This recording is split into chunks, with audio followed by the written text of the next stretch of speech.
The biggest fear about starting this whole idea was trying to learn how to get out of my own way. While it can be scary and while it can feel like it's overwhelming, what you really have to kind of remember is that one day at a time, one thing at a time, sometimes one mistake at a time. You just, have to pick up and keep going. So let the process take you where it goes. You're going to learn how to adapt with kind of the rolls and flows that kind of come at you. Welcome to Beating the Odds, the podcast about successful minority businesses that will inspire, educate, and inform you. Your host is Mike Dewey, entrepreneur and founder of Hidden Star, a 501c3 nonprofit that has helped hundreds of minority entrepreneurs start and grow their businesses. Discover and celebrate minority business success with Beating the Odds. Hello and welcome to Beating the Odds. Today we have Jordana Latozas on the show with us. Jordana, how are you today? I'm doing fantastic, Mike. Thank you for having us. Oh, you bet. And thanks for sharing your story with our listeners. And I'm sure they'll find it inspirational as well. But to get started here, could you tell us a little bit about yourself and your childhood, your education, where you went to school and moved around and all that? Sure. I am a mom of two. I have two children. One is 14, one is 11. I actually got into healthcare after watching my mother, who was a registered nurse. I do have a bit of a family history of alcoholism and some other substance abuse, which is how I kind of came about this and kind of the long about way dealing with it personally and then professionally. I did graduate with my undergrad degree from U of D Mercy, and then my graduate nurse practitioner degree at Wayne State University. Now, both of those universities really put a huge focus on community health and healthcare in the kind of a public arena, kind of in that public sector. We did a lot of clinical work that actually worked in, some shelters and, kind of the very population that I find myself in now. So I think it was a little bit of that, development of this whole idea from the very early stages of my education to bring healthcare back out into the community to be the most benefit. Okay, and because I'm in Texas and I'm not very smart, U of D, that's the University of Detroit, right? Sorry, yes, University of Detroit Mercy, correct. So you've got to remember, when you're talking to people from Texas, you got to talk real slow.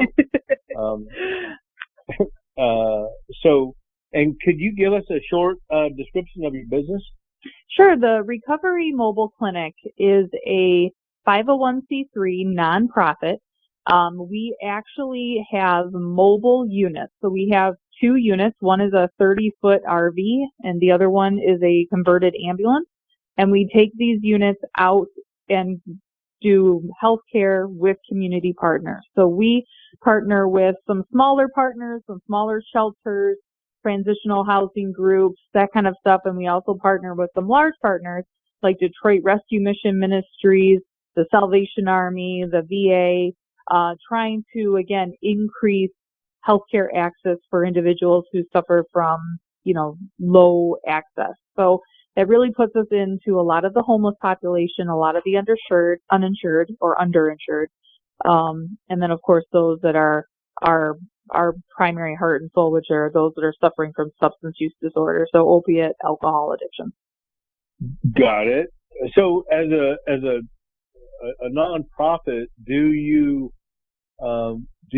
charge the people that you're providing services to, or they're more of a community donation? Where does the funding come from? Well, it's a little bit of both. We work with a lot of the Medicaid population. So in that instance, we bill insurances just like any other doctor's office would. So we do a high support of that Medicaid population. Where the 501c3 comes in is that crowdfunding, that donation end, what we call our patient recovery fund. And that helps us reimburse ourselves at Medicaid rates to directly see patients who do not have insurance. Now, our team doesn't end there. We actually have a case management team that then starts kicking up and trying to help these patients walk through the process of submitting a Medicaid application, of getting a driver's license or some sort of physical ID, maybe a social security card, trying to get them into a better situation so that they can improve their lives, get a job, get some housing, try to, improve the situation that they're finding themselves in. So without, giving actual dollar numbers, what percentage of your revenue comes from patient billing and charging versus the donation side? We are run at about 80% Medicaid, about 10% commercial pay insurance, and then about 10% on the donation and the patient recovery end. Oh, nice mix. So, and this is going to be interesting because I know there's a lot of people in our audience, and I know there's a lot of people in the world who think if you're running a 501c3, you're not an entrepreneur, but they're wrong. You are an entrepreneur, and so when you were growing up, did you think about having your own organization? Did you was there somebody in your family or in your kind of immediate orbit that was an entrepreneur that you could look to? Actually, no. A lot of my family, my dad, for example, did 40 years at Ford Motor Company. My mom, like I said, is a nurse, worked in the hospital in the ICUs most of her career. The entrepreneurship bug really came later in life for me. As an RN, wanting to do more and feeling like I couldn't, wanting to kind of run the practice the way that I thought it should be run, which is patient focused. And so that's where some of that drive kind of came from. A lot of the mentors and the partners and kind of the people that I rely on, actually, I met later on in college, or through, running their own clinics, old employers of mine even, that are very supportive in our mission. So, we've built kind of a different type of mentorship community, based on the type of work that we're doing. Right. So what was your first job? My very first job, going way back, yeah. Actually back in high school, I worked at a movie theater, first time, 15-year-old job, but I actually started working at a dentist's office, because my first career choice actually was dental school. That's how I ended up at University of Detroit Mercy, which is known for their dental program. Again, the idea of being tied into an office though, and not being able to be out in the community with the people, which is kind of where my heart always has been, kind of skewed me into the nursing field. And so that's where I have kind of focused my education moving forward from there. And in your healthcare career before this, were you also dealing with substance abuse and things like that? And this is a logical extension of that, or were you in some other area of healthcare?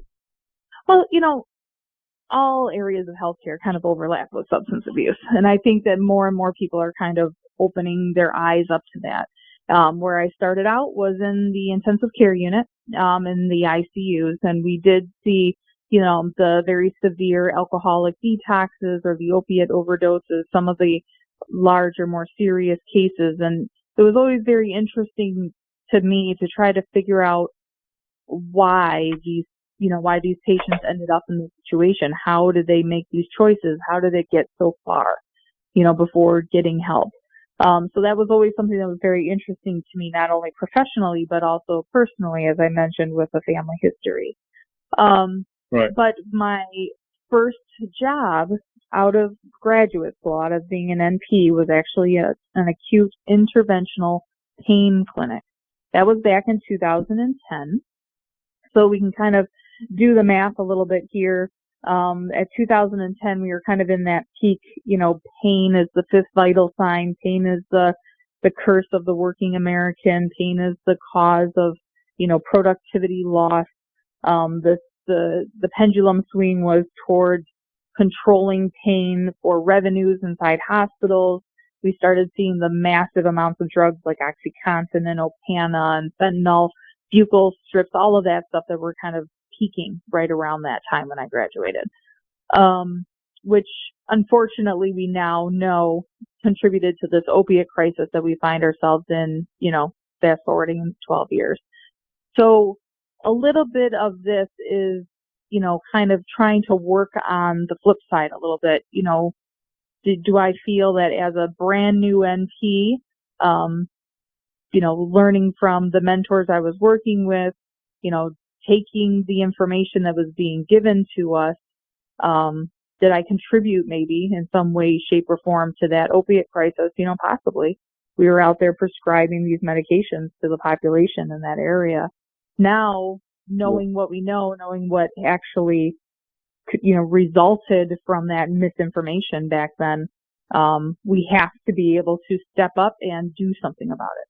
And that's what the Recovery Mobile Clinic is all about, is trying to take what has happened, offer a realistic, affordable, feasible solution, and make it accessible for the people that need it the most. My wife and I have watched a couple of series. Michael Keaton's got one called Dope Sick, and there's one called The Pharmacist, that kind of lay bare the opioid crisis, at least the beginnings of it, right? And I wonder if you've seen any of those. I have. Do you find them accurate in their depiction of how all that works? Relatively. The piece that both of them really missed on that is the insurance company's stake in all of that. And I do find it interesting that with all of the prosecution that did happen towards, the pharmaceutical manufacturers, the pharmacy, that was delivering it, the McKesson, even the transporters, just people that were driving the trucks, back and forth, all the way down to the providers themselves that were prescribing it. The ones that got missed in all of this were the insurance companies, which drive a lot of the provider practices. So, for example, in the pain clinic, we would do procedures like a shot in the back to try to decrease some of the pressure from the arthritis that was going on in the spine. Those injections were pretty costly. We could do about 3 or 4 a year. Now, they were effective, and they kept people out of chronic pain for months at a time, which was a huge motivator for patients who were suffering from chronic pain. But in order for those procedures to be approved by the insurance company, the patients had to fail 3 narcotics: morphine, oxy, and fentanyl. So think about that.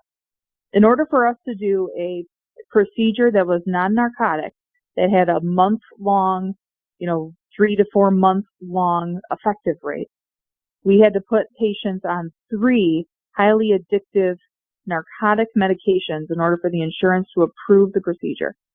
Right. But why were they not implicated? Those policies and that process of prescribing was directly related to the insurance policies. In the hospitals, pain being the 5th vital sign, if the hospital would get hit or by a patient's report of a pain score over a certain amount, then the insurance companies would actually dock reimbursement pay for the hospital. So what was the response to that? If the patient's reporting pain at a 7, you have to push pain medications at them, because otherwise would take a significant hit in reimbursement. So again, with all of the looks of everything that kind of came at the multifaceted aspect of the opiate crisis that we ended up in, one of the biggest players were not, held accountable for their role in that. And I do think that was a large oversight in all of those documentaries. Well, what's that great old saying? Follow the money. So once you decided to do this, it sounds like, a 30-foot RV and a converted ambulance. Those aren't cheap, right? I mean, how did you finance, getting this thing started? Did you borrow money? Did you go out and raise money? How did you do that? Well, it kind of is one of those things when you're starting a business, you do what you know, right? So my husband happens to sell RVs. So we just had kind of the aspect and kind of the inside, knowledge of what kind of units are going to work. We had access to some units that we were able to buy wholesale, and then the skills and the tools to convert them from a traditional RV camper style into a clinic. And the same thing with the ambulance. So I did take out a personal loan. So that was kind of our startup loan, was, a personal loan that I'm still paying off, which is scary, as an entrepreneur, as a nurse, I'm not independently wealthy. So taking out a relatively large loan that's pretty much like another mortgage payment to try to start your business, is a scary thing. But so far it's been, successful and paying off. So it's one of those daily grinds. But we did apply for a couple grants. When COVID-19 hit, we were able to address a little bit of that funding that lapsed by assisting the state with their COVID-19 vaccine rollout. So there's been some grant funding and like donations along the way, but primarily the funding came from that loan initially. Huh. All right. So how did obviously you told us the story. You've got an RV insider in the house, right? Yeah. But other than that, I mean, setting up an organization and doing all that kind of stuff, how do you know where to start? How did you get going? There was a lot of research that went into that, a lot of hemming and hawing, a lot of, talking to mentors and people that have done it. The state of Michigan is a pretty restrictive state for nurse practitioners, which means I can't open up my own clinic. So there's a lot of red tape that kind of goes along with this, which means the nonprofit was kind of the way that we had to go, not only because of what we do and it's a good model for our clinic and how we run, but also because nobody really owns a nonprofit, right? It's not like an ownership of mine. It's there's a board and it's a team effort. So by opening up a nonprofit, we were able to work within the limiting scope of practice laws that are in the state of Michigan, and then initiate this practice along with our other partners, our collaborating physician, the community partners that we work with, all of the other team members that were involved in kind of pushing this forward. And how did you get the word out when you were ready to start? We opened the clinic in February of 2020. So we all know what happened in March of 2020, right? So the funny thing about this is when you start opening up in a mobile addiction clinic and you start going around to municipalities and community partners, they all love the idea. This is a fantastic idea. Your halo's showing. I get all of those jokes all the time. But then the overall reaction was, go somewhere else. Don't do it here. The impression I was getting at the beginning was kind of like I'm the Pied Piper. If I showed up, then all of the people with problems would just follow me, rather than recognizing that the problems are here and we're trying to address the problems already there. When COVID hit, what we were able to do is kind of almost immediately pivot our approach to the problem that they needed solving immediately. In Michigan in March, April, it's cold. A lot of the homeless shelters shut down. They couldn't allow people in without COVID tests. The transitional houses closed. The AA meetings, the NA meetings, all of those support groups just evaporated literally overnight. And what we had to be able to do is kind of offer a way to get those things back in. So with the COVID crisis, we were able to offer the COVID testing initially, and then later on the COVID vaccines. Well, what that did with municipalities was changed their perception of us. All of a sudden, we were able to provide them an immediate solution for a problem that they needed help with right now. Now all of a sudden I'm not scary. Now all of a sudden I'm the relief that they need.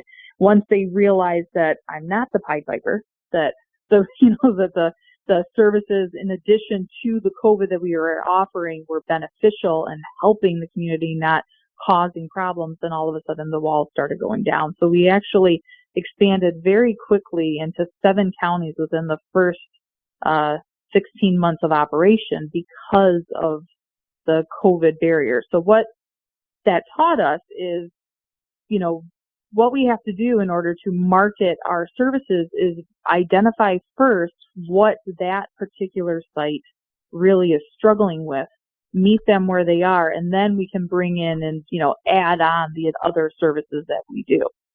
So, for example, when COVID went away, we started partnering with the Harbor Lights, the Salvation Armies that were struggling with having somebody on site to help bridge the gap between the primary care physicians that were filling these patients' medications, them being in an inpatient situation when their medicines would run out, and then when they could get back to their primary care. So what would happen is they would lose patients during the middle of their recovery transition because they'd have to send them to the ER because they ran out of medication. Well, that's not very conducive to the patient's recovery, to the use of the ER, to the use of the primary care, all of that, right? It just kind of misses the mark. So if we're able to kind of be in the facility, help bridge that gap, keep the patient stable on their psych meds, their diabetes meds, their blood pressure meds, then the patient stays in rehab. The whole area stays calmer, everything runs smoother, the patients are happier, we have less breakdowns. The primary care doctors are happier because their patients were able to maintain their treatment regimen. We've limited ER access, and we're improving that healthcare for the patient, which obviously is the primary goal. So, that's what kind of helped us really expand, quickly get the word out, is being able to create situations with every community partner that's immensely beneficial, and then they talk. Now, word of mouth is great, but then we also utilize things like social media. We did do some radio advertising that helped us a little bit, but it's mostly been social media and then word of mouth with community partners. Well, it sounds like a pretty fast journey from scary to friendly, right? Mm-hmm. Yep. Sounds like you navigated that exactly right. My kids would say I'm still in the scary stage. So how many employees do you have now? We actually have 4 full-time and 8 part-time employees. Wow. So you start with an RV and a husband who's got a wrench, and now you've got 12 employees plus yourself, I'm guessing, right? Yeah. Wow, that's amazing. Congratulations. That's awesome. Well, thank you. Yeah. So, you deal with a lot of people, and there's a lot of stuff going on. There's got to be some pretty humorous, kind of funny things that have happened to you since you started this thing. Are there any that jump out at you? Not necessarily. I mean, a lot of patient interactions, are funny, but I don't really like to talk about those, but, when you're running a mobile clinic, there's always things that are going to happen. I mean, one day driving down the freeway in inner city Detroit, and the heat shield on the RV decided to fall down. That was fun, trying to fix that on the side of, of the road. Generators that break down, rocks that, shatter a windshield. That happened one day. It's one of those things that, we laugh about it now. It seems overwhelming in the moment, but, it's what has happened as a result of some of that. For example, when the heat shield fell off, we were able to tack it up with a little bit of wire and drive it off the freeway, get to kind of a little repair shop on the side of the road. And they were so nice that they kind of helped us up, just welded it on just enough so we could get it home and get repaired. But in the meantime, what we were doing is talking with them about what we do, what our mission is. Turned out that a lot of the gentlemen that were working in that shop had known people that were having problems. The next thing you know, a couple weeks down the road, we're getting referrals from people that, Joe over here at the shop told us about you. So sometimes it's a silver lining. We were able to save lives, get people on a life-saving treatment because my heat shield fell off on the freeway and I ended up in the right spot at the right time to save that gentleman's life. So sometimes there's things that happen that can kind of drive you down, but ultimately they end up being, a positive. Another experience that we had, I was nominated to be the Nurse Practitioner of the Year for the state of Michigan in 22. That was a great honor. So I went to a conference, and one of the breakout sessions, thank you, was nurse entrepreneurship. And it was great listening to the speaker, but there was me and a couple other NP entrepreneurs that were in the audience, and we kind of started talking amongst each other, and it kind of became like a forum kind of situation in this breakout session, and it was fantastic. We all learned a lot. And I stood up to leave, and there was a line of 10 nurse practitioners standing in line to talk to me. Well, that's never happened before. I was kind of taken Right. aback as you guys want my advice. I still feel like I'm feeling around in the dark here a little bit. But, what was nice about that was seeing that the passion is there. The nurse practitioners around us want to know how to do it. Not only are, Right. interested in running their own clinics, but they're empowered by our story, by the stories of the other nurse practitioners that did it. And they want to kind of get on the bandwagon and start their own clinics and get out there and help more people. And it's empowering to kind of see that the passion is there. We just have to start teaching them how to do it, demonstrating that. Well, that's awesome, because that opioid, as a layman, watching those shows, and I'm in Austin, Texas, and we've had friends whose kids have died from this opioid blizzard, and it's just horrible. So you're doing great work, and teaching other people how to do that has got to be a really rewarding part of that. Absolutely. But if you had to do one thing differently other than launching the same month the pandemic hit, what would you do? It's kind of one of those like live and learn kind of situations. One of the things we did right off the bat, which was a huge mistake, was we bought our first RV in the name of the nonprofit business, which we then learned much later on that if something were to happen, we could never sell that RV. In the nonprofit world, you have to donate it, once you buy it in the nonprofit name. So that was a big mistake that we learned right off the bat. But,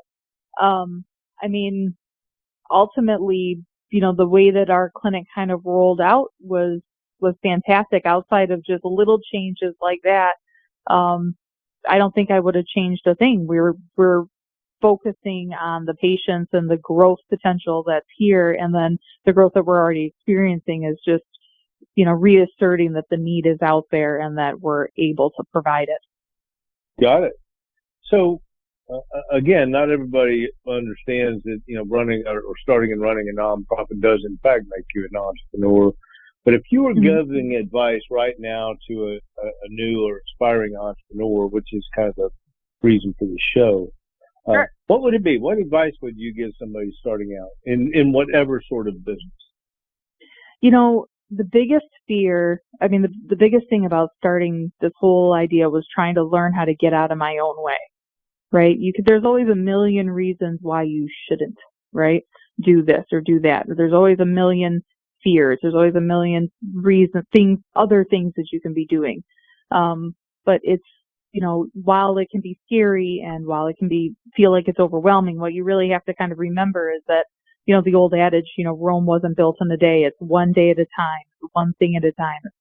Sometimes one mistake at a time. You just, have to pick up and keep going. So sometimes you have to hone in on what your why was, what the whole purpose of doing what you're doing is, and then keep that reinforced, because it is worth it and it will pay off in the end. So if you learn how to get out of your own way and kind of let the process take you where it goes, you're going to learn how to adapt with kind of the rolls and flows that kind of come at you.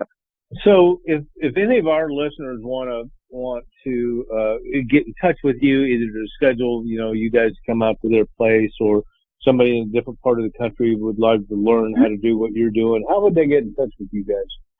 Well, they can always give us a call. Our website has all of our contact information. Our website is www.recoverymobileclinic.com. We also are on Facebook, Recovery Mobile Clinic, on Facebook, Instagram, LinkedIn, and I am very active on social media. So you'll be able to contact me, message me, friend me, and I'm more than willing to help in any way, shape, or form. The biggest thing about mobile clinics in general is we are kind of a community in and of ourselves. Mobile clinics, while they're getting more popular, are still kind of a niche market. They're not something that's really popular. So we have to kind of band together a little bit here. The more of us that are out there, the more that we help each other and kind of support each other, whether that's with billing or different ways of, putting ourselves on Google because our addresses are different because we move around, little like weird tweaky things like that. So, the more that we can work together, the more some of these big systematic things can kind of start changing to make mobile more feasible. Well, thank you very much for coming on and sharing your story. I know that it'll be inspirational for our listeners. It's inspirational for me, heck. But thank you so much for coming on, Jordana, and sharing your story, and we will check back with you soon. All right. Thank you so much for having me. It was a pleasure.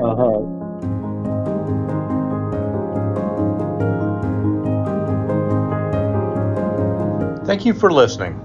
We hope you were informed and inspired. Now we would like to ask a favor of you. If you could please leave us a review on the podcast platform and follow us, that would be great. And please share us with your network and help support minority business. Thank you.